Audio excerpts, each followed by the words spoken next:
Hello, good evening guys. আপনারা দেখতেই পাচ্ছেন আমরা পৌঁছে গেছি একটা রেস্টুরেন্টে অ্যান্ড আমরা একটা অর্ডার করে নিলাম সুইজিয়ান নুডলস অ্যান্ড হাক্কা নুডলস। এই আমাদের পৌঁছে গেছে সুইজিয়ান নুডলস অ্যান্ড হাক্কা নুডলস। আপনারা দেখতেই পাচ্ছেন যে কতটা টেস্টি অ্যান্ড ইয়াম্মি। আমার তো সুইজিয়ান নুডলসটা খুবই ভালো লেগেছে। দেখুন কতটা সুন্দর লাগছে। আপনাদের কোনটা ভালো লাগে সেটা আপনারা কমেন্ট করে প্লিজ জানাবেন।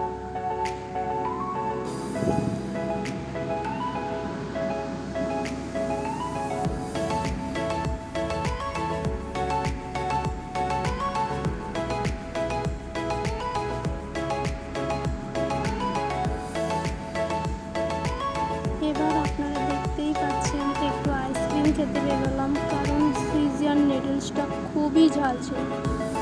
এবার আমরা আইসক্রিম খেতে খেতে রাস্তায় চলতে শুরু করলাম আমাদের রুমের দিকে। আপনাদের যদি ব্লগটা ভালো লেগে থাকে প্লিজ লাইক অ্যান্ড সাবস্ক্রাইব করে দেবেন। Bye bye, good night guys.